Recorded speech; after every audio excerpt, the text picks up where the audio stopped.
room for improvement there, though, even if Jamar Chase has an impressive rookie campaign. Higgins has a 45 ADP on Underdog as the 22nd receiver off the board, and honestly, I'm okay with it.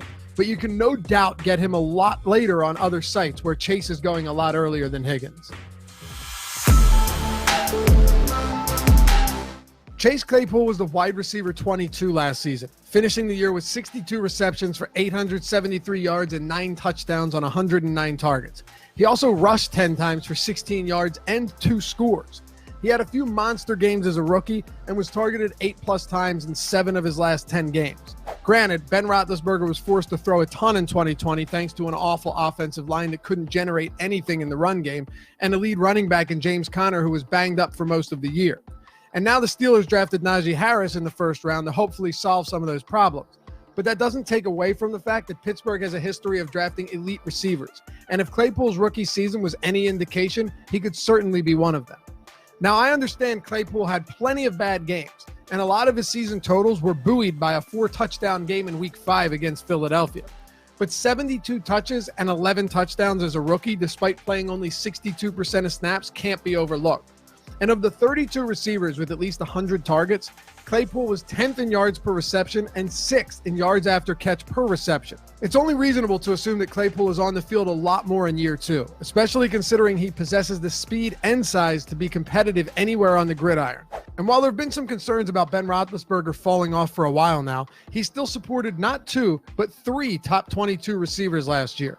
Given that Juju Smith-Schuster will likely be the wide receiver 3 this season, and Claypool has the skill set to perfectly complement the smaller Deontay Johnson, it's hard not to feel good about him as the wide receiver 28 on Underdog. 1,000+ yards and double-digit touchdowns is hardly out of the question here. And time for an honorable mention. I really wanted to feature Brandon Ayuk in this video, but a few things concern me. George Kittle and Deebo Samuel played a combined 15 games last year, and with Raheem Mostert healthy and Trey Sermon in the backfield, the run game should look a lot more like it did in 2019, where only the Ravens averaged more yards per game. I'm still high on the 25th overall pick from 2020 and could absolutely see him having a big year, but all of those factors could end up derailing some of that progress we saw from late 2020. A couple of other names to throw out there quickly. Laviska Shenault. 78 ADP is just a little bit too high for me. I think he is another second-year player who could be very good this year, but with Travis Etienne being drafted in the first round and the potential that he lines up a lot as a receiver, the fact that Marvin Jones was brought in the offseason, and that DJ Shark is still in this offense himself, there's going to be a good amount of mouths to feed. Not to mention that Trevor Lawrence is still a rookie quarterback, and we've yet to see what he can do. Sure, Urban Meyer can use Laviska Shenault all over the field, and that's excellent. But at 78, that seems a little bit too steep for me to be grabbing him this season. And Jalen Reagor's another one. 129 ADP is the only reason I'm throwing him in here. I'm not saying that I think Reagor's going to have a huge breakout season as a second-year receiver, and it's very possible that he will just simply forever be remembered as the guy who was drafted 1 pick before Justin Jefferson by the stupid Eagles. Yeah, I'm still salty about that. But here's the thing. Devonta Smith is out right now and week to week, potentially going to miss most of training camp in his rookie season. If Jalen Reagor builds a true rapport with Jalen Hurts going into both of their second years, maybe he pays off that 129 ADP in spades, and we're not really risking much grabbing him there. And finally, Michael Pittman Jr. He would have been one of the top options in this list, hands down, had Carson Wentz not become injured and Jacob Eason looking like the starting quarterback to begin the season.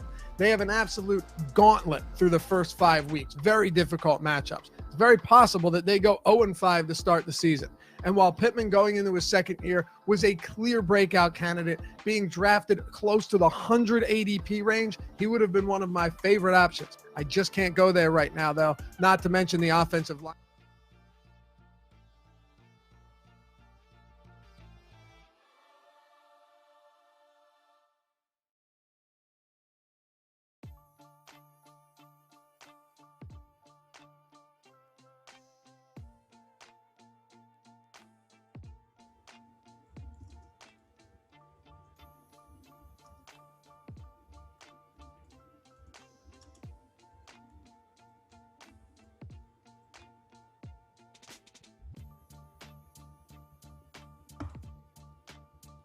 All right, good afternoon, good morning, wherever you may be around the country, around the planet. Hopefully you're not dealing with the multiple heat waves, the scorching heat that's going on. But we have a lot to bring you over the next hour here on this NFL preseason edition of the Strategy Show. Not just me, of course, Matt Gajewski, in the house here today. And you better pay attention to everything that Matt has for you. As we did live before lock last night, we got you totally prepared as deep as we possibly could for just those 3 games. We have a ton as far as across this slate. So one game going on right now. We're not going to talk much about that really, but everything that you can possibly gain here, from if there's an outside stack that's worth it, to a defense and maybe even a third string tight end that you forgot or haven't even heard about. Prize Picks today is sponsoring the show. We'll tell you about betting you in a second. Chris is in the house producing. Make sure you say hello to him in the chat. But of course, we're all here for Matt. How you doing, brother? I'm doing great, man. I enjoyed some preseason last night. If you love field goals, you probably love last night, but I think we did a good job hitting on a lot of topics. Last night was super low scoring, so the margins were razor thin. Actually made kind of a boneheaded pivot myself. I was on Marquez Stevenson the entire day. And then, there's all these positive reports coming out about Jake Kumerow. So I end up swapping off him last second. Kumerow is held catchless. And then you have Marquez Stevenson, 3 catches, 50 yards. Those 8 points were huge if you were able to roster him. Same goes for a guy like Rondale Moore. And you and I talked about him expecting him to get a few easy catches, which really make the difference. But we were spot on with a lot of things, like Jonathan Ward versus Benjamin. Benjamin scores, but Ward actually had more carries. You look to other parts of the slate. Devin Singletary surprisingly played late into the game, but Antonio Williams had 1 fewer carry than him, didn't end up getting into the box score other than that, which was tough. The only thing that was really a disaster was Atlanta, no more than 2 catches for any player. I wonder, and this is kind of a bigger picture with last night as the micro, but how much do you react under, over to any ADP following a game like that? And again, I think a lot of it would be guys that you maybe take a risk on late in a best ball draft, something like that. I'm not saying anybody in the first string or even second string probably capacity, but are you looking for anything like that where, this kid came out, had a huge game in the third quarter. He could be worth a late pick in a best ball draft per se?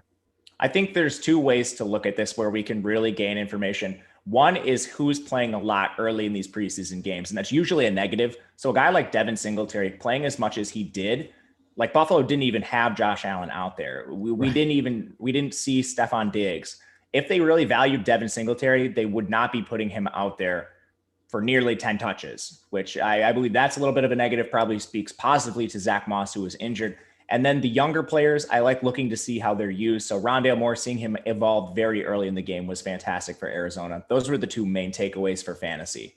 So today, clearly this is the most that we've had for you and me since last night, you and Lofty on Thursday night. We actually have a bunch of games on this slate. So this is the first time really that we can look today from your point of view about how to attack a much bigger slate as opposed to the 2 and then 3 game slate that we had last night. Well, Thursday, then Friday night, respectively.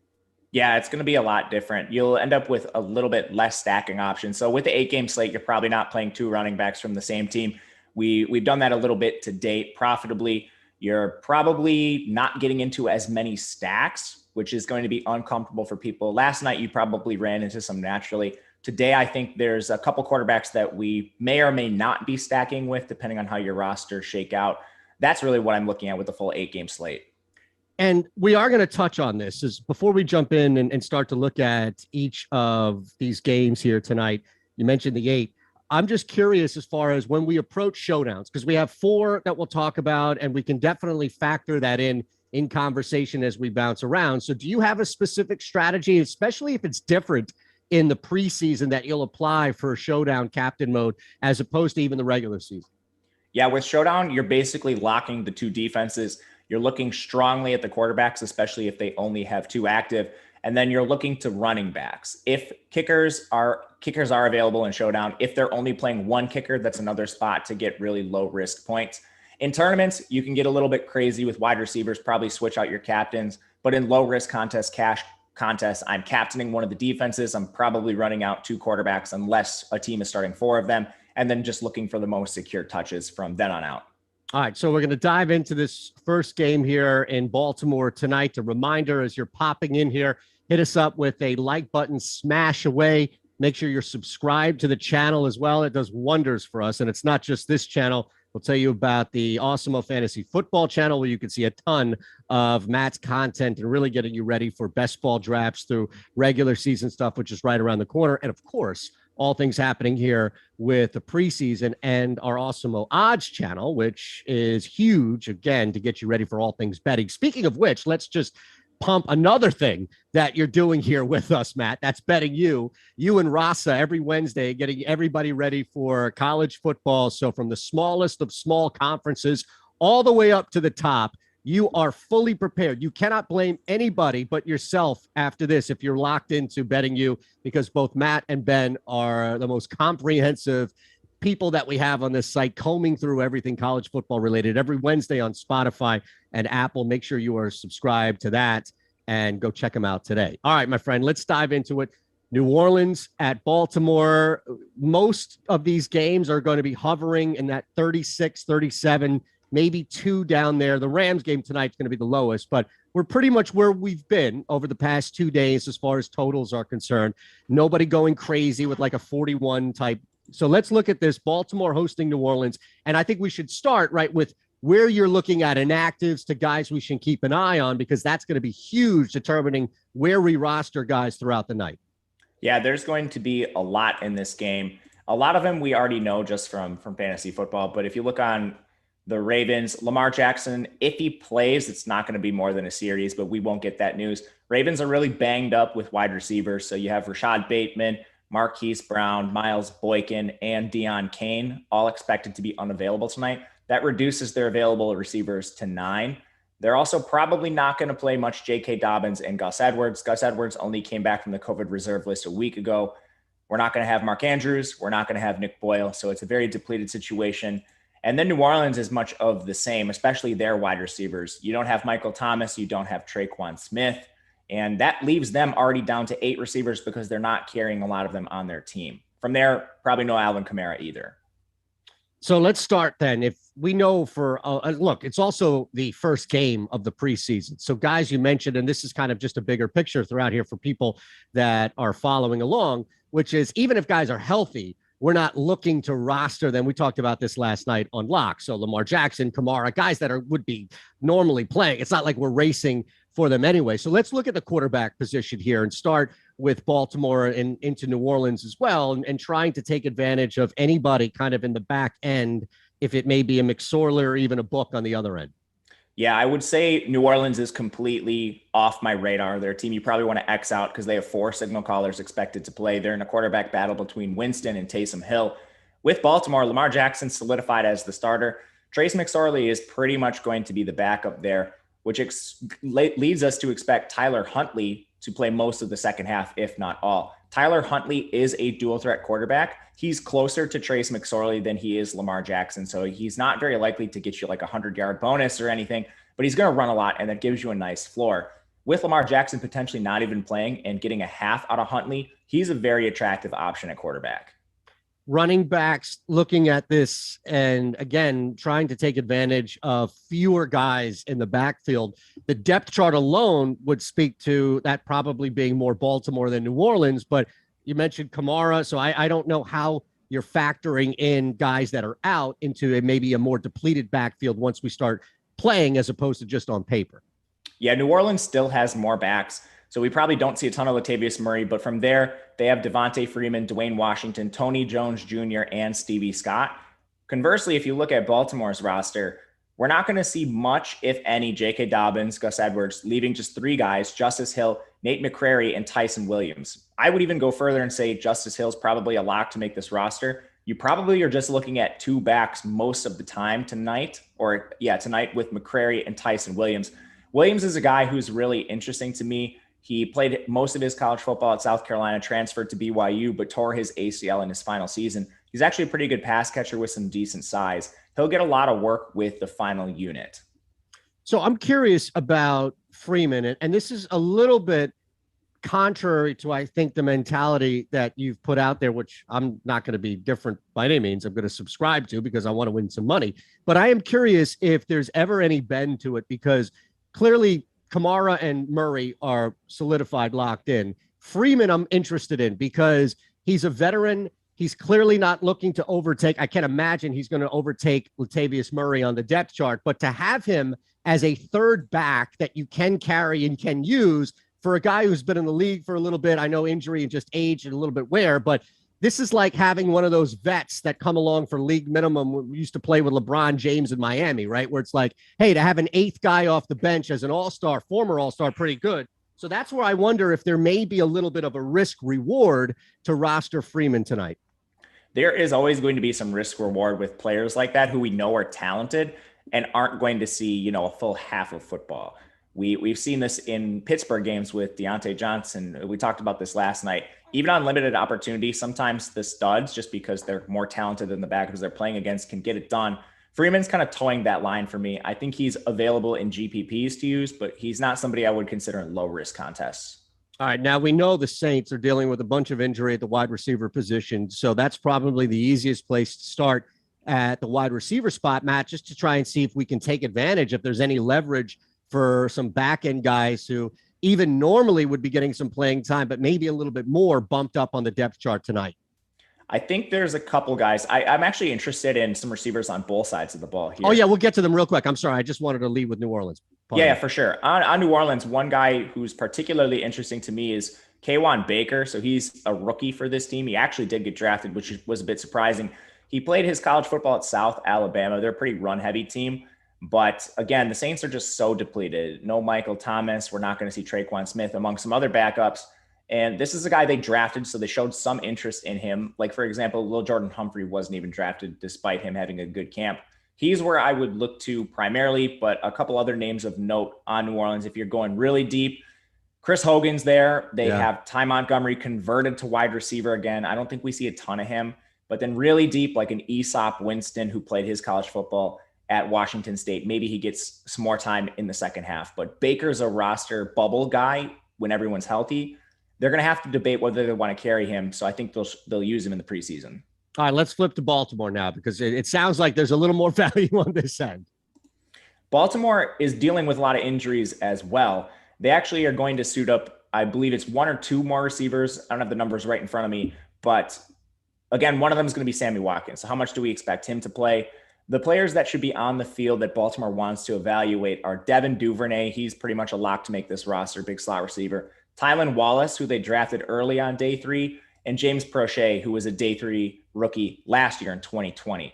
Prochet is basically just a slot-only receiver. He played his college ball at SMU, where he was super, super productive. He had over 700 receiving yards in every one of his seasons there, went over 1,200 receiving yards as a senior with SMU. He's been having a good camp, and I think they'll try to give him more time to see if maybe he can beat out a guy like Tylan Wallace. I think it's unlikely, but with the backups taking so much of the playing time today for Baltimore, I think we see a lot of him. So before we just hit the tight end and anything on that end as far as possible, tight end, that's what I was asking. Is there any possible stack that through this conversation is worth it if it's somebody on the third string as far as anybody on Baltimore that you're looking at that would be worth it, knowing, of course, that it's a bigger slate, so it may not even be worth that risk? Baltimore's carrying 7 tight ends. I'm not looking there at all. But New Orleans, they're carrying 6. But, I mean, you're probably not going to see a ton of Troutman and Vannett. Garrett Griffin is a blocker. So Josh Pederson was a pretty good receiver at Louisiana Monroe. He'd be a GPP option. Okay, so no stack here on either side as we end this? No stack.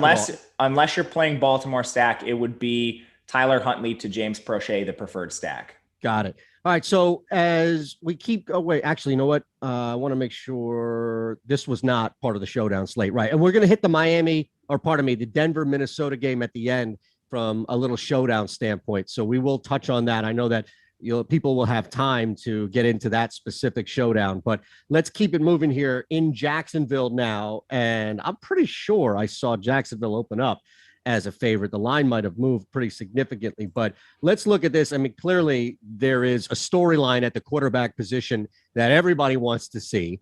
I don't know how much you anticipate we are going to see of Trevor Lawrence tonight, but let's start with inactives, and then we can dive into Trevor Lawrence. Trevor Lawrence is expected to see like a half a quarter to a full quarter, but inactives in this game, you're looking at DJ Chark out. He's been dealing with that broken hand, but there's not really a ton of inactives on the Jacksonville side, which is positive here. And you head over to Cleveland, you're not going to see Baker Mayfield play. He's not hurt. He's just not going to play. And Cleveland's going to bench most of their starters. So Odell Beckham, Jarvis Landry, Rashard Higgins, Nick Chubb, Kareem Hunt, Austin Hooper. You shouldn't be expecting to see any of them play. So let's start now with Trevor Lawrence first. We'll move over to Cleveland if Case Keenum appeals to you at all. But you mentioned a quarter, right? Maybe quarter and a half for Trevor Lawrence? I believe a half a quarter to a quarter, and that's based on coach speak. Urban Meyer didn't come out and flat say that. He basically said a couple series.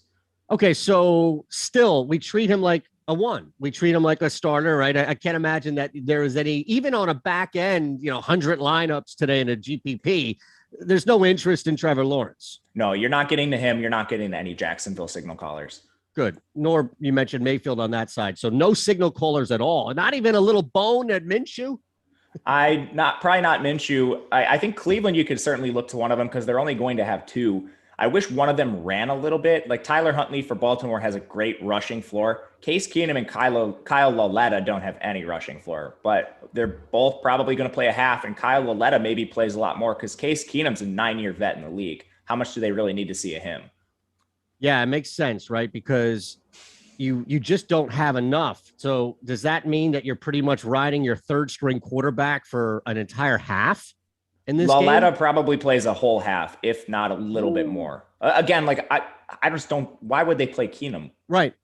So real quick, and this can be, if you want, I know we're jumping around a little bit from position to position, but just to follow up on what you said with Keenum, or pardon me, with Lauletta is if you know specifically in this situation that you're getting a guy due to roster constraints, he's going to be out there for an entire half. This isn't like, hey, Keenum's probably going to be out there for maybe 3 series in the second half, whatever it may be. This is pretty much a lock that he's going to be out there for the entire second half. Does that raise the appeal of a stack for you because you can at least count on playing time for a quarterback? I think so. And with Lauletta in particular, this Cleveland team is one you should watch prior to game time. So obviously we're doing the strategy show today, not live before lock, so we don't have inactives. But we're not expecting to see Beckham, Jarvis, Higgins. Donovan Peoples-Jones has already earned a spot, so probably not more than a series or two for him. Then you had Anthony Schwartz hurt early this week. You had Alexander Hollins hurt earlier this week. We don't know if those guys are going to play, which makes some back-end options really interesting, like a Jamarcus Bradley or a Kaderil Hodge, players you could look at. And the projections will be updated prior to game time. So if you're a subscriber to Awesemo, you can come back and take a look at Cleveland's projections. They will be updated for inactives depending on who is in and who is out. Great segue, because now I can remind people $29.95 a week for Awesemo Plus and how easy and cheap and affordable it is to be involved in everything that we have, including, of course, the return of EPL. So you're already going to get a ton of what we have for the NFL season, preseason, leading up to it, all the other sports. EPL, though, is back. So check out all of today's free premium tools, but really $29.95 for the week, Awesemo Plus. You can get in now if you're just trying to figure what's going on with the EPL and our soccer projections, then jump in now. Your first week of Awesemo Plus soccer is free with our promo code FREESOCCER, all caps, one word, free soccer. Mentioned Chubb, Hunt, so I guess we start with Johnson really at the top of the workable depth chart, if that even exists. And then look, we've had that crowded backfield, including Etienne, the rookie, coming out into this already with Robinson and Hyde. So where is their value, at least for a guy that you can look at maybe in that second, third string position on both depth charts at the running back that you can count on some more playing time? With Jacksonville, I don't think you see a ton of Etienne, Hyde, and Robinson, but it may be enough to make this backfield unusable overall. Dare Agumbawale is a pure pass catcher. We shouldn't see a ton of him in like a late second half grinding role. If anything, that's going to come down to Devine Ozigbo. He's the former Nebraska running back. He's been with the team for a while now, mostly practice squad fodder, but he'll be the guy killing clock at the very end. And then on the Cleveland side, I do think there's some more interesting players here. Dearness Johnson is more of a 3-down back type player. Demetric Felton played receiver for most of his career at UCLA, transitioned to the running back position this past year. I think he's going to be more of your pure pass catching back. Kind of think of him as a pure handcuff to maybe a Kareem Hunt in the pass catching role. And from there, they have John Kelly and Corey Taylor to split whatever's left. So 4 backs available here. I think in GPPs, you could look to Dearness Johnson, but I'm probably not rostering a back on either of these teams. Even with, and again, this is hard to transfer over, right? Because it's the preseason and their top 2 backs aren't even going to be out there much, if at all, in Chubb and Hunt, respectively. But do you ever look at how a team's game plan and usually flow is? I mean, they're going to run a lot this year because they've got arguably a top 5 to 6 back in Chubb and one of the best backups you'll find in Hunt. I don't know how much that transfers over to week 1 when you're running Case Keenum and then a backup for the second half. So that's why I ask if you ever look at kind of who a team's identity has been, and maybe there's a little bit of leverage rostering somebody on Cleveland just because you know kind of how they are. Look, Jacksonville, it's much different. This is a brand new coach with a lot of brand new faces. So I would just ask on Cleveland side. Yeah, number one, you're always evaluating playing time. And then from there, I kind of try to look at who these teams are trying to evaluate, where the roster battles are actually occurring. So for Cleveland right now, I think they're pretty solidified with their top 3 backs in Felton and Dearness Johnson. So I think you can pretty much factor in Dearness Johnson as the guy that will see most of the work. On Jacksonville, I also think their running backs are fairly solid, which makes me believe they'll split Dare Agumbawale and Devine Ozigbo between the pass catching role for Agumbawale and the grinder role for Ozigbo. But all these teams skew run heavier in the preseason for the most part. A lot of that comes in the second half when they're just grinding clock. Unless you have like a quarterback evaluation, usually these teams are pretty consistent with what they're doing in the regular season. You touched on it as far as the possibility of a stack earlier with Cleveland, but the wide receiver position now at Jacksonville loading up for if it's dealing with injury or just trying to add more bodies. So 15 guys at least looking at it, not to mention who's hurt and who may not play, if much at all. So where does some value jump out at the wide receiver position in this game?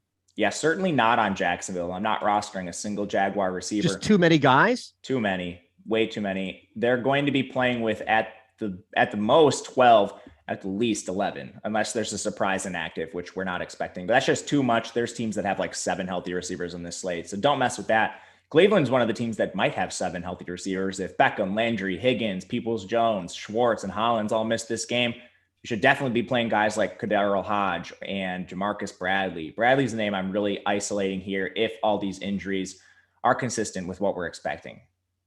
The tight end position have any more value because the wide receiver position on both ends are pretty much dead?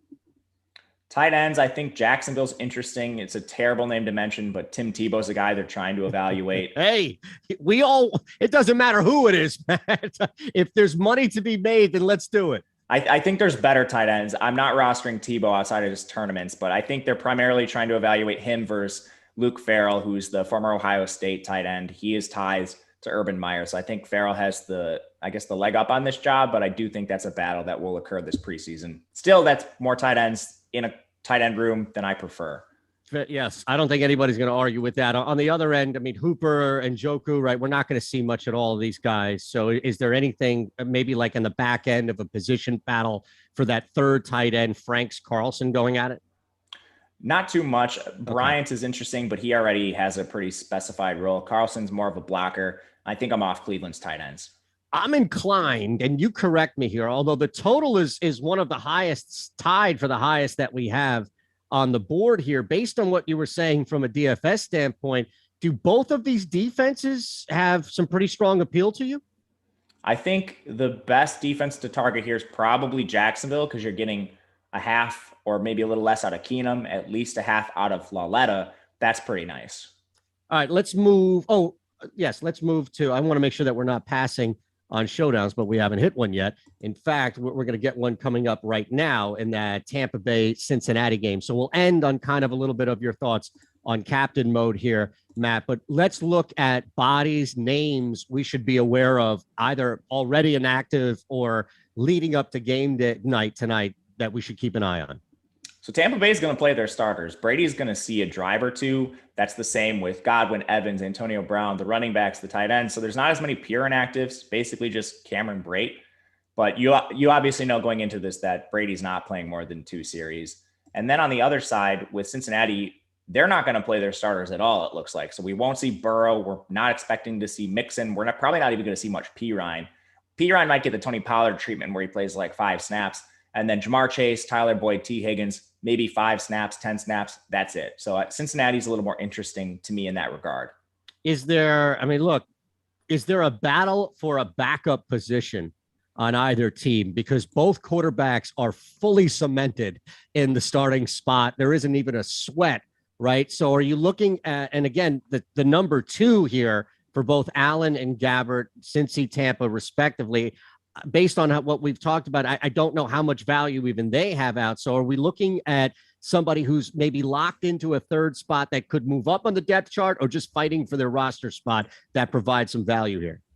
I don't think at the quarterback position there's anything to really talk about for either team. Both teams will be carrying. Tampa will play 4 if Brady plays a bit, and Cincinnati will still be playing 3 even though Burrow is still there. So I think it's going to be split just too many ways for us to take a look at. All right, so what about the running back position? It's already crowded in the backfield when everybody's there with Fournette and Jones. You've got the addition of Bernard on that squad. The flip side, though, you mentioned no Mixon, really top 2 guys you don't anticipate playing. So, again, trying to look at playing time, counter that with ownership, projected ownership, which we have for you on Awesemo.com. So make sure you're taking advantage of that. Our NFL DFS ownership projections updated before this show, so you can take advantage of that as we get closer to lock tonight. But position battle, just time due to somebody locked into maybe that 3rd string running back. Is there any opportunity here to roster a guy? On Tampa Bay, the top 3 backs are basically locked into their roles with Fournette, Ronald Jones, Giovanni Bernard's going to be their pass catcher. They drafted Keyshawn Vaughn really high last year. He was a day 2 pick. He didn't show anything on the field, and all their beat reporters are suggesting that he's going to get a long look tonight, which I think makes sense. If they don't cut him, he's going to have to show a lot this preseason, and they're going to get him out there. They're going to see what he has. That's at least worth mentioning. I think for Cincinnati, you're looking at a 4-way split between Trevion Williams, Chris Evans, Jock Patrick, and Puka Williams. So that's a little more backs than I'm comfortable with, but I think Trevion and Chris Evans are interesting names to mention. Trevion, he's a former Texas A&M back, if I'm not mistaken there. And Chris Evans was their draft pick out of Michigan this year. He never really handled a sizable workload in college, which was a curious pick to begin with. Yeah, and just trying to sift through that. We'll continue to look at this, especially as we get to bigger positions like the wide receiver, where there are just more bodies on the team. It's just trying to figure out if somebody, like if there will be a hot hand versus a rotation, right? When you're looking at, you mentioned top 2 guys on Cincinnati, not looking to get much at all out there, if anything. So when you have a group of the 4 backs that you mentioned, and look, we don't know this, right? So I think some of it is just a guess based off week 1 of the preseason, but I wonder if Williams is running consistently well, he may get an extra series or 2, or if everything comes in so rigid where it's like, no, you're locked into your series, you're locked into the 2nd quarter. By the time we get to Patrick, we're in the 3rd quarter, et cetera. I do think there is some fluidity to these 2 situations. I don't think it is the pure 1 quarter for 1 back or some sort of specified playing time. I think if one plays well, maybe you see them get a little extra work. All right. So as far as the wide receiver spot here, and you just touched on it as far as inactives and guys to kind of keep an eye on, I don't know how much we anticipate seeing the rookie on Cincinnati because he's already plopped pretty high up on the depth chart. But look, young kids need work in the preseason too. So let's start with Cincinnati and get more to what we already know is a crowded and veteran wide receiver core for Tampa. So on Cincinnati, they have a ton of players, not a ton. They still have some players active, I think, that maybe you could take a look at. So we're not going to see much Chase, Boyd, Higgins. I don't think we see a ton of Auden Tate. He's been the clear wide receiver 4 for them for a while. But some other names on this roster, like a Stanley Morgan is a guy who's been there for multiple years now. He played his college ball at Nebraska. He's probably competing with a guy like Trent Taylor, who we saw in his best days performing with San Francisco. Those are the two names I would mention for Cincinnati. If we don't see any Chase, Boyd, and Higgins, they're down to 8 healthy receivers, which is pretty solid. And then the only guy in Tampa Bay that's really catching my interest is Jalen Darden, their rookie out of North Texas. He's an interesting slot option tonight, and he projects pretty well. Do you think that you'll get, now again, this is kind of outside of the norm, right? Because you've already got 3 guys, technically 4 if you count Miller ahead of them. But is there any opportunity for Miller and Johnson on Tampa Bay to just be out there a little bit longer, simply because they're not really fighting to move up on the depth chart? Their positions are kind of locked in for the most part, but you could still get them a little more work. I think they will get some work. I honestly think maybe they see a little bit less because they're locked into their roles. I think Darden's the one that's battling a little bit more, but ultimately I think he's pretty much going to make the roster. I think they carry 6 receivers just because of how they play. Talk about a crowded crew when everybody's healthy, the tight end position in Tampa Bay. On the flip side here, both squads actually bringing a bunch of bodies into this game tonight. So no Tim Tebow to roster with either of these two squads, Matt, but is there anybody outside of the obvious? I mean, you're gonna have to go 3 bodies down, I think, on Tampa to start looking at a tight end, and maybe a little bit higher on the depth chart with Cincinnati. Maybe you look at a guy like Tanner Hudson, because I don't think we see much Gronk, OJ Howard, or Brate. OJ Howard's been injured all last year, severe injury. Cameron Brate, he's coming off PUP, so he's dealing with an injury too. Then you just have McElroy and Adams. Hudson's been a preseason hero in the past, so he's somebody worth talking about, I think. Yeah, Howard is healthy, correct? He's healthy, but again, like a lot of times these teams that have players coming off the severe injuries, like Burrow is another example, they just don't want to risk them with a setback in the preseason as they're continuing to battle rehab and get acclimated to the offense. I think he falls into that kind of situation. Either defense appeal here in this larger 8-game slate? I think there's better options. Okay.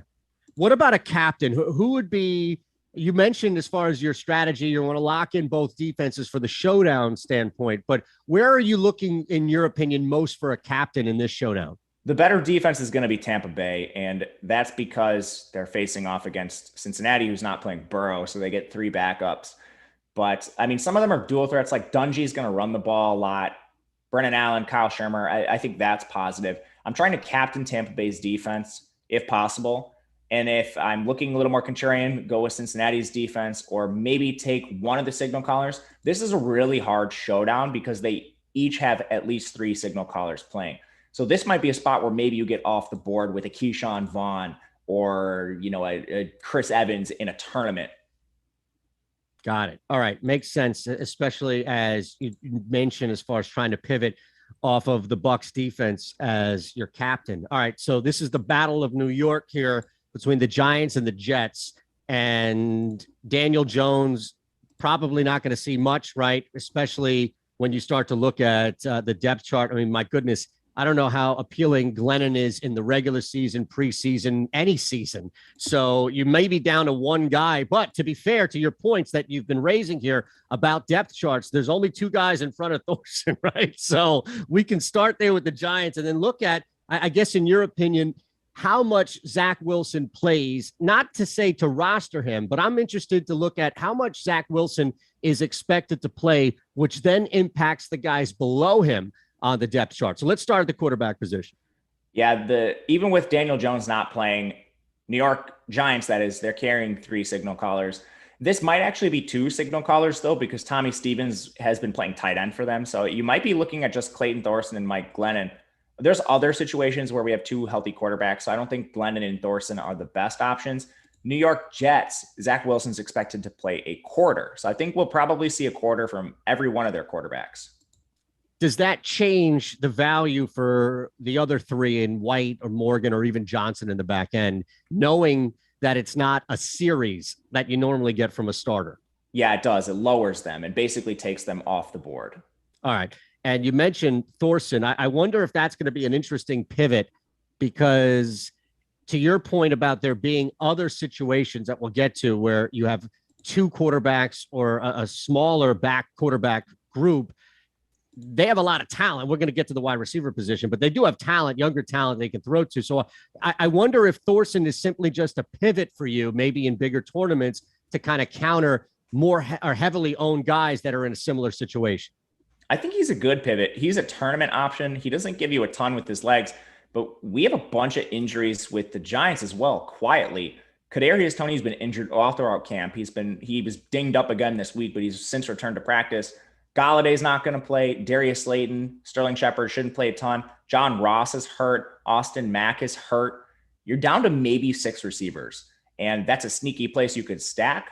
The best receiver I would like to look at is David Sills. He came out of West Virginia a few years ago. He's more of a bigger bodied, sort of lean receiver, but he's a player that's been having a great camp. So if you're stacking, I think Clayton Thorson, David Sills would be a great option here for the Giants.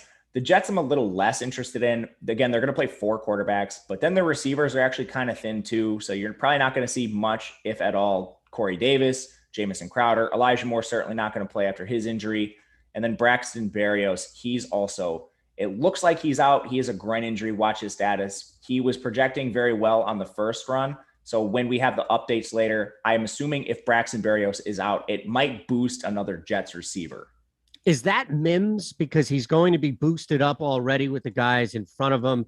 He's somewhat locked in to, at least we think, a roster spot, right? So does Mims not again, I understand the counter to that is how much more do they need to see him compared to maybe somebody at the bottom of this depth chart. But I'm looking at it maybe more from Mims playing with the 2s for an extended period of time as possibility with guys both above him and below him on the chart banged up. Yeah, Mims projects well. I think they do need to evaluate him. Again, he was banged up a lot of last year, missed a lot of time, drafted by a different coaching staff. They need to see what they have in this guy sooner rather than later if he's going to continue to be with the team. And then you have a guy like Vincent Smith projects very well. If you're just taking a look at this New York Jets roster makeup, a guy like Lawrence Cager has been playing really well. And in recent weeks, he's been mixing in with the 2s, which doesn't sound like much, but he's been bringing Denzel Mims down to the 3s. So he could be a guy they look to get extended run to. Cager finished out his college career with Georgia. All right, let's look at the running back position. And I mean, from everything that we know with the Giants, guys are locked in at that top. Again, the Jets are going to be moving some people around as is, just based on what we see with this new coach, new quarterback, new system. So is there any appeal here for maybe back end guys who are trying to solidify, in the Giants case, probably the 3rd string running back more so than anything else? I think the 3rd string running back comes down to Corey Clement versus Gary Brightwell. They drafted Brightwell. Clement's obviously a free agent coming over from Philly, but Clement's been having a fantastic camp. I think those two will see a decent amount of work in the first half. I still don't think I want to roster them because they don't have much value in the second half. And from there, you have 3 other backs on the roster: Sandro Platzgummer, Elijah Penny, Alfred Morris. They're going to be splitting a lot of work. Just too many backs for my liking. Yeah, I mean, I would say that with Corey, at least I know that you can throw him the ball. But if the counter is like, all right, he's only going to be out there for a quarter and a half, it's not worth it at that point, right? I mean, the playing time is always going to trump somebody that you could run and throw to in the backfield. Yes. All right, so Morris, I'm actually curious about, because another veteran here coming in trying to fight for a back end spot. He's not new to the game by any means, a year or 2 later, right? As far as like somebody who's just been drafted, my point being. So is there a little more value if you were just going to separate the other guys that you mentioned on the back end? Can you always shade a little bit more to a guy like this who is, early 30s, coming over, just trying to stick around in the league for a preseason game? Or I'm never bring this up regular season, but just from a preseason standpoint.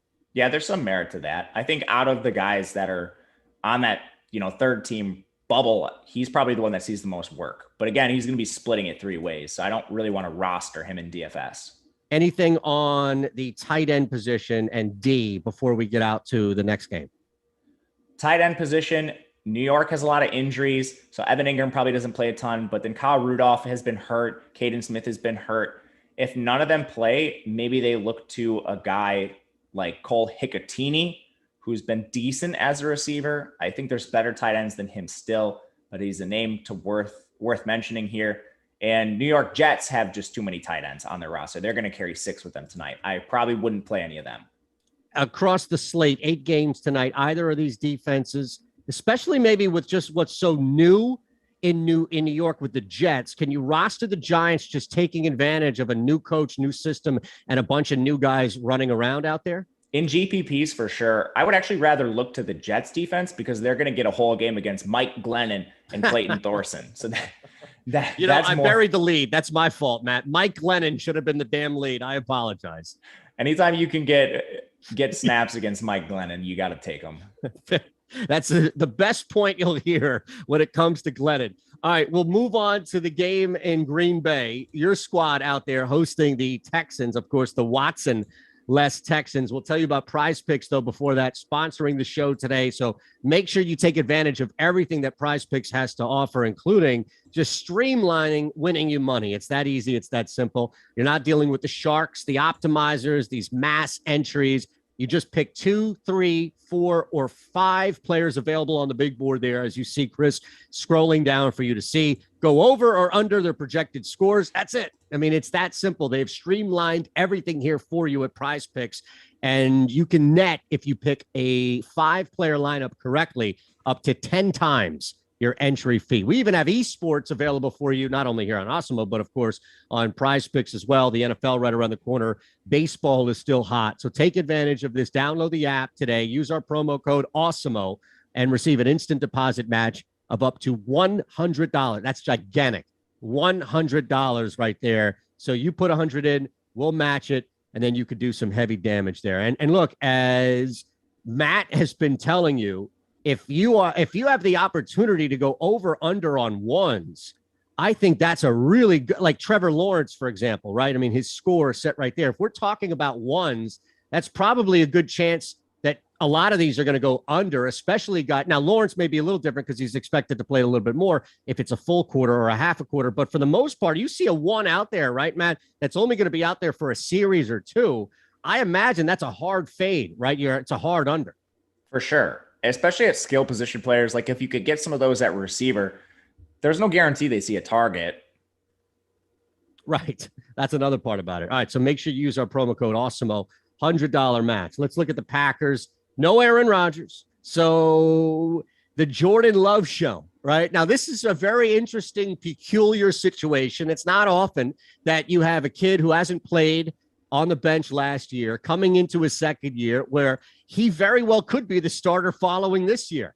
So with Aaron Rodgers doing everything he can to stay on the field, even when they're up by 30 in a regular season blowout, right? You know exactly what I'm talking about. Is this an opportunity, these next 3 games, to really get a lot of Jordan Love? And if so, can we take advantage of that? For sure. And we've actually had LaFleur come out and say that he is going to have Jordan Love take a majority of the reps. Now, I do believe him. You shouldn't always take what coaches say word for word, but they're not going to play Rodgers at all. Their third stringers, Kurt Benkert. He's certainly not a threat for that number 2. But I think more than anything else, they need to evaluate Jordan Love because Rodgers isn't likely to be there next year. So if they're going to use Jordan Love as their quarterback of the future, this is the only time they have to evaluate him. He should be out there for at least 2 quarters, if not more. And it's a very rare situation when you get a guy who could project for more than a half of football. But that is what we have with Jordan Love. He's a top 2 quarterback play on the slate for me. Top 3 at the very least. On the cash game too? Cash game, he's viable. I haven't decided my cash game quarterback, but he is among 3 that I'm considering.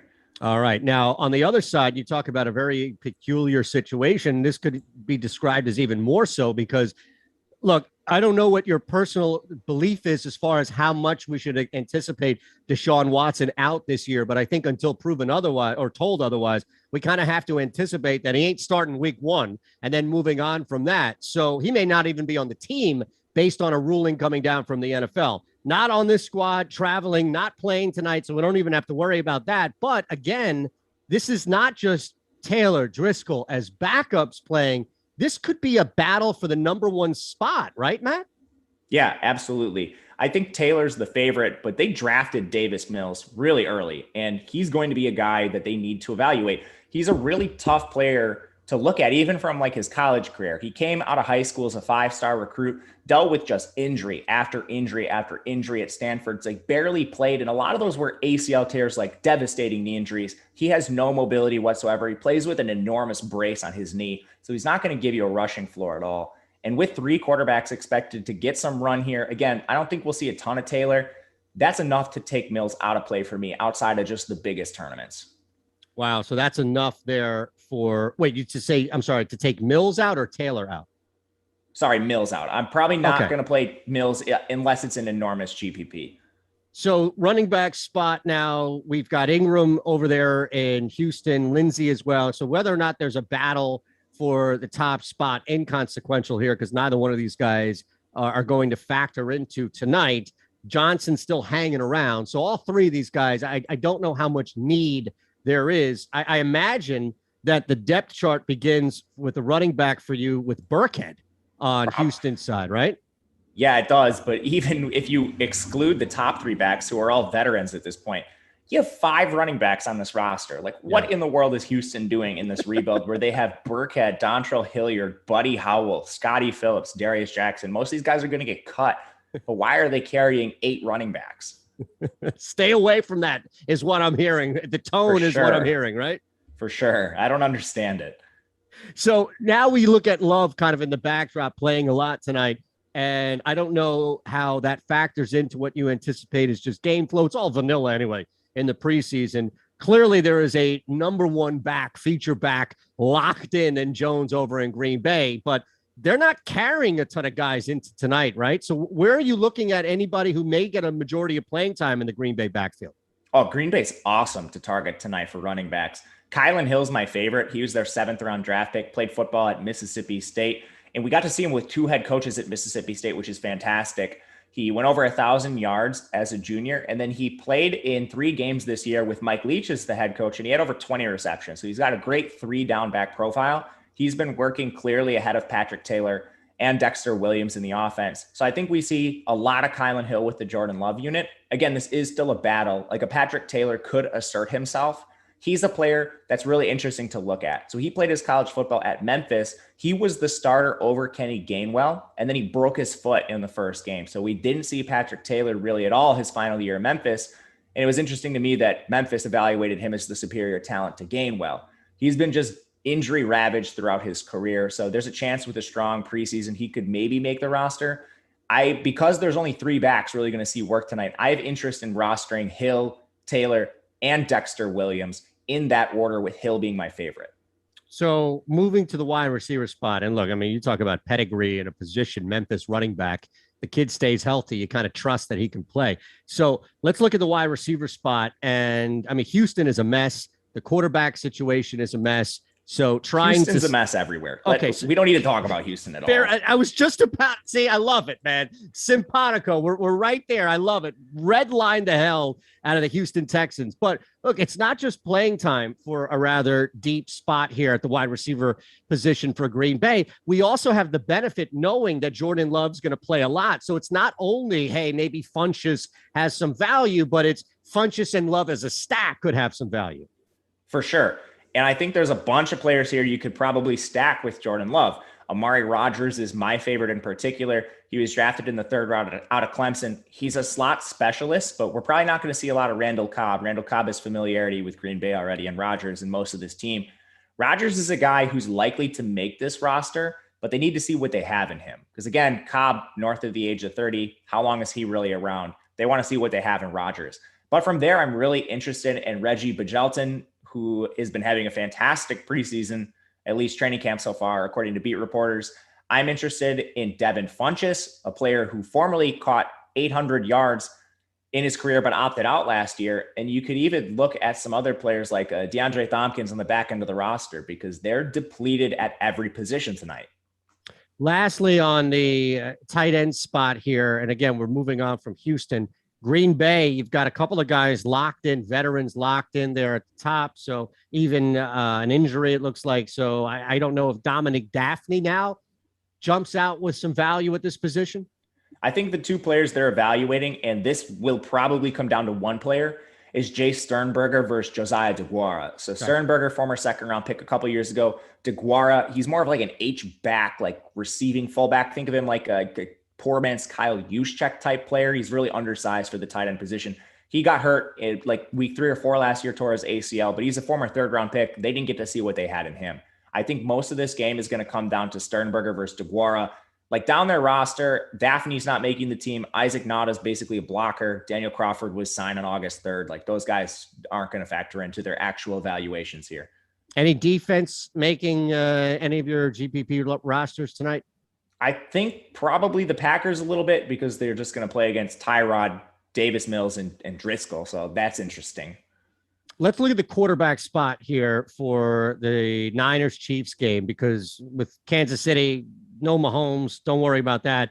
Henny, though, becomes interesting depending on how much he'll play tonight. And on the other side, you've got Trey Lance, who I imagine Shanahan wants to get as much as he possibly can from without burning him out tonight. Yeah, Shanahan's been just lying to us the entire way. I mean, he's lying about Mac Jones in the draft. He's been out. He's been vocal about saying he wants to get Trey Lance around 30 snaps, which is like a half of football. If Trey Lance plays 30 snaps, which is where I have him tentatively in the projections, he projects as the best quarterback. That's because he has an amazing rushing floor. He's the best rusher outside of Lamar Jackson, maybe in the entire NFL. I think Kyler Murray's right there with him. But this is a dude that ran for 1,100 yards at North Dakota State. He is a phenomenal rusher. If he plays 30 snaps and you get that rushing floor, he's going to be an amazing option in cash tournaments alike. I think he's a little more fragile, which is why I think I might take a safe approach and play someone like Jordan Love. Shanahan might be blowing smoke, and Trey Lance, I don't know, maybe plays a quarter. And that is like potentially like a Jalen Hurts situation where he can't get you value in that amount of time. On the flip side, are you looking at Henny at all, or should we look a little bit lower on that depth chart? Andy Reid has been saying he wants to get the starter some time in this game, which is really interesting to me. He said up to a quarter. So, I mean, does that mean Mahomes, Tyreek Hill, Hardman, Edwards-Helaire, Kelsey play a quarter in this game? I would be shocked, but I mean, I think it kind of muddies the situation for almost everyone on this team.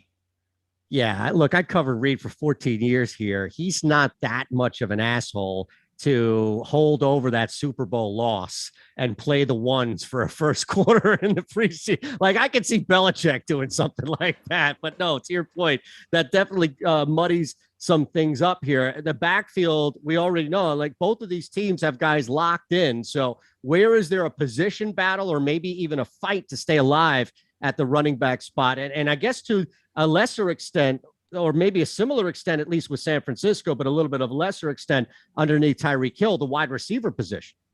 Wide receivers in Kansas City, I think, are tough to get to just because they don't really have a ton of injuries, just Antonio Callaway. And if Hill and Hardman play as much as Reid says they're going to, that's a lot of receivers. I maybe would look at the rookie Cornell Powell out of Clemson. As far as pass catchers in Kansas City, I have a ton of interest in their tight end, Noah Gray. So they didn't have Evan Bayless practice this week. Jody Fortson played wide receiver in college. I don't think he's really a threat to make this roster. I don't believe Reid, and I don't think Travis Kelce plays a full quarter. Blake Bell's already locked into this roster. Noah Gray was drafted to this team out of Duke this year. He's somebody I think they need to evaluate, and I could see him playing around a half of football, which is really interesting to me on this slate. You don't have a lot of tight end rooms with 4 healthy tight ends, one of them being Kelce. This might be a 3-man race tonight. Same thing on San Francisco, right? We know Kittle coming back, so clearly that's going to impact the depth chart. I wonder if there is, especially because they do like to throw to the outside a lot with Kittle on the field. So I wonder if there's any maneuverability on a 3rd or 4th string tight end tonight for San Francisco. Yeah, so Kittle is locked into his role. He's the starters for San Francisco outside of Lance are expected to play 1 series. So that's Ayuk, Debo, Raheem Mostert, George Kittle. Behind Kittle, you have Ross Dwelly. He's going to make the roster for sure. Charlie Werner is a pure blocker. That's all he does. Outside of that, you have Michael Pruitt, former Tennessee guy, Jordan Matthews. We know Jordan Matthews, the former receiver, and Josh Perkins. I think maybe Matthews is interesting, but you're still debating whether you want to take a shot on 1 of 5 tight ends with San Francisco, or if you want to go maybe 1 of 3 with Kansas City, which is where I lean with Gray. All right. So lastly here, anything from the defense that jumps out? And if not, then just give us who you're looking to roster as a captain in this showdown? Definitely not playing the defenses for the full slate of DFS. Right. And this is a really weird showdown to look at too, because you might get a quarter of Mahomes. Again, you and I are in agreement. We don't think it's a full quarter. So I would lean to San Francisco because Kansas City is going to be facing a lot of Trey Lance. Not only is he an amazing prospect, but he runs so much. That doesn't give you a ton of turnover opportunities. I'm still probably playing Kansas City's defense as a flex because they're, we just don't get these other players playing a full amount of snaps. The defenses always will. But I think you're solely focusing on San Francisco's defense in the captain slot.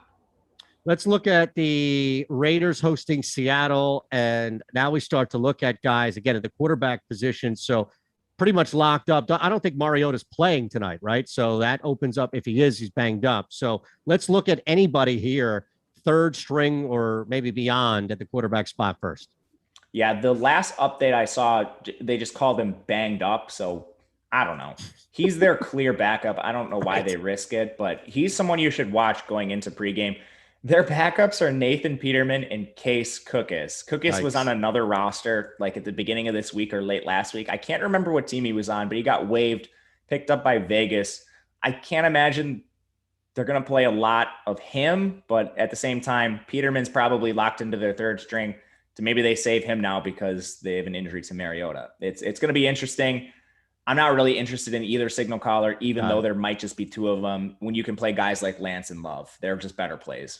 Seems like everybody's always, or somebody's always hurt in the Seattle backfield. It's just a rotation of it, right? So going in, you've got Carson and a couple of guys below him who are banged up. I imagine that this opens up a little bit of flexibility for a Seattle running back. I don't know how much you're looking at beyond Drake, let's say, in the depth chart for the Raiders as a back. Yeah, so for Seattle, you have four backs still on the roster: DJ Dallas, Alex Collins, Josh Johnson, and Cameron Scarlett. I think a guy like Scarlett is a middling play. There's still better options with, like the situation in Green Bay where you can get Kylan Hill. So in tournaments, maybe you could look at a guy like Scarlett. I think he's someone to consider. For Vegas, I mean, this is going to be a really weird situation to look at. You have Josh Jacobs not expected to play much. Gruden historically doesn't play his starters, if at all. Kenyon Drake maybe gets a little bit of work, but Jalen Richard's hurt. Alec Ingold's a fullback. Like, they have other fullbacks on the roster. Yeah. So I think you're probably looking at Trey Ragas, BJ Emmons, and Bo Scarborough getting most of the work. But again, I think a situation like Green Bay is still more attractive than Las Vegas right now. What about the wideout spot? And, I'm looking at the Raiders first, and I'm just trying to figure out if there's any workability here, because yes, there are a lot of young guys, but they've been taken and there's equity associated with them. So, and then you add a couple of veterans below them. I don't even know if you can begin, like, does Snead get bumped down so much on the depth chart where he now becomes an option in like second, third quarter viability play? So we talked about this a little bit yesterday where you brought up head coaching trends, like what these coaches do in previous preseasons.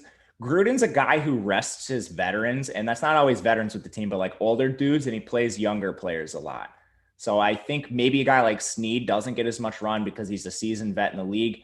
And you have guys they need to evaluate, like a Brian Edwards, who didn't show a lot last year, but they invested a ton of draft capital into him. I still think Las Vegas isn't a great situation to target because they have 11 healthy receivers. But if you are looking at one in GPPs, it's probably Edwards. Last on the tight end position, we know because they have an all-world kid there in Waller, they like to throw to that position. So again, this is not copying and pasting game flow and plan to week one of the preseason, but knowing that position at least gets looks. Is there anybody that jumps out? I don't know so much on Seattle if there is, what based on depth chart there, but really with either team, more so the Raiders. Yeah, the Raiders, I think their three tight ends are pretty much locked in: Foster Moreau, Derek Carrier. They don't need to see what those guys have. They've been in the league for a while. They've been with the Raiders for a while. A guy like Matt Bushman comes out of BYU. He's a rookie. He missed last year, but he was a phenomenal receiving threat at the tight end position in the seasons he was healthy. He's an older prospect. A lot of these guys at BYU take the mission trip. So he came out of college as a 25-year-old. But I mean, he had 47 catches for 688 yards back in 2019. That's pretty good for a college tight end. Anything defense-wise before we wind down here? In this game, I think you could look obviously to Seattle because Las Vegas might be playing with Nathan Peterman and Case Cookus. They would immediately step in as I think maybe the preferred defensive play. Yep. Nathan Peterman's been dreadful, and Case Cookus, this is a rare player where I don't know his backstory. Look, a lot of the unknown, right? I mean, it's good in poker, it's good in other areas, but in this case, I'm thinking that might be too much. All right, let's wind this thing down here. Final minute or so on the last game of the night, even some showdown. We'll get your strategy here before we get out of here. But look, Herbert, we know the situation over there with the Chargers. If there weren't two guys below Chase Daniel, I think he's a really good backup when you look at what you can get from him. But again, I'm just looking at playing time here versus a pretty unique situation where it's like, yeah, Matthew Stafford, he's a veteran. He's 33 years old. He doesn't need to be out there more than a series, but I don't know. I could see him out there for 3 series tonight just to get him working this offense. And that would be rare for Sean McVay. He historically doesn't play his starters at all. So we shouldn't expect anybody, not even Walford's hurt, right? Walford's hurt. He had an appendectomy. Yep. He's not going to play. So we're looking at really Perkins getting 1 reps. I think Perkins is in the tier with Trey Lance and the Green Bay signal caller Love. Perkins is likely going to play an entire half. He's battling with Devlin Hodges for that 3rd string duty. Bryce Perkins is a dual threat. He is closer to Lamar Jackson than I think any other player on this slate. And now Trey Lance has very good rushing ability, but he rushes in a different way.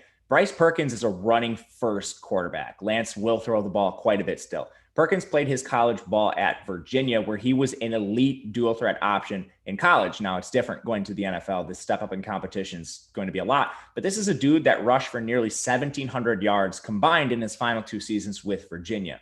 He's going to be taking off a lot tonight, and he's going to be seeing a ton of work. They only have 2 healthy quarterbacks. So this is a situation where I also want to take a look at Perkins. I don't think he's going to be in my cash lineup, but I'm going to have a ton of him in GPPs. Captain 2 in a showdown for Perkins? He's a pretty good captain if you're not getting to the defenses, which I think in this particular situation is pretty good. I would also have some interest in taking the Chargers defense just because they're going against the 2nd and 3rd stringers for Pittsburgh, and you're getting a half out of Devlin Hodges. Like, the Chargers can do a lot of work against Devlin Hodges. Yeah, so I guess this is, and just to kind of wind down on some thoughts here really quick, I guess the difference here is that you could still get away with rostering Perkins as your captain and the Chargers defense because Perkins can do all his damage, and then the Chargers can still get you some points when he's out. Yeah, I think that's optimal. Okay, perfect. Running back, wide out.